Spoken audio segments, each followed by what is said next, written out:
Baiklah, hadirin sekalian, perkenankan kami untuk memulai presentasi kali ini mengenai latihan media, yaitu mengenai bakat, timnas, dan juga isi Allah. Tapi mohon maaf untuk bapak-bapak, karena dalam latihan media kali ini kami lebih mengutamakan kepada yang ibu-ibu. Karena diterangkan di dalam kitab yang ada tulisan bahwa Tuhan hukum orang perempuan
Nah, di bagian cervix inilah ibu yang mengakibatkan kemutihan, dan apabila kemutihan itu berstadium tinggi atau parah, maka akan mengakibatkan yang disebut dengan kanker cervix atau kanker rahim. Dan maaf ibu-ibu, dua bagian tidak bisa kami sebutkan. Baiklah ibu-ibu, untuk selanjutnya kita ketahui dulu bagaimana tentang proses kelahiran, di mana saat seorang bayi wanita itu dilahirkan itu mempunyai dua ovarium, di mana masing-masing ovarium itu terdiri dari 200.000 hingga 400.000 folikel atau sel telur yang belum matang, dan akan matang jika si wanita menginjak usia pubertas atau biasa disebut dengan usia balik, di mana ulama fikih itu bersepakat bahwa usia balik itu adalah usia 9 tahun kurang 14 hari atau bisa disebut dengan 8 tahun 11 bulan 14 hari. Jadi ibu-ibu, apabila ada anak perempuan yang berumur kurang dari yang disebutkan mengeluarkan darah, maka darah keluar itu belum bisa dinamakan darah haid atau menstruasi. Baiklah, setelah kita mengetahui bagian-bagian daripada alat reproduksi wanita, untuk selanjutnya kita ketahui bagaimana proses terjadinya haid. Inilah ibu-ibu diagram bagaimana proses terjadinya haid. Pada siklus haid dari pertama itu diawali dari otak, di mana di dalam otak itu terdapat kelenjar yang disebut kelenjar hipotalamus. Kelenjar hipotalamus ini akan menghasilkan hormon yang disebut hormon FSH. Hormon FSH ini memicu berkembangnya folikel-folikel ibu. Coba ibu perhatikan. Di samping folikel itu berkembang, juga menghasilkan yang disebut dengan estrogen, di mana FSH dan estrogen ini saling bekerja sama untuk meluruskan dinding-dinding rahim. Nah, dinding-dinding rahim ini akan turun bersama dengan perdarahan. Nah, darah yang keluar itulah ibu-ibu yang disebut dengan darah menstruasi atau darah haid. Dan setelah itu hipotalamus sudah tidak memfungsikan hormon yang disebut dengan hormon FSH tadi ibu-ibu. Kemudian hipotalamus memfungsikan hormon LH-nya, di mana hormon LH ini membantu proses ovulasi. Mungkin ibu-ibu yang ada di sini ada yang tahu apa sih proses ovulasi tersebut? Ada ya ibu? Nah, untuk selanjutnya kita ketahui dulu bagaimana proses ovulasi itu.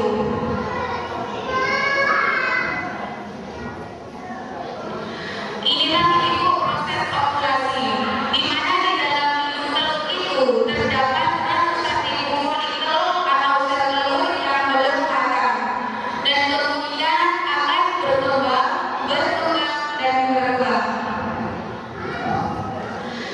Folikel yang berkembang tadi akan dibawa ke otak, dan otak akan memberikan rangsangan untuk terjadinya proses ovulasi.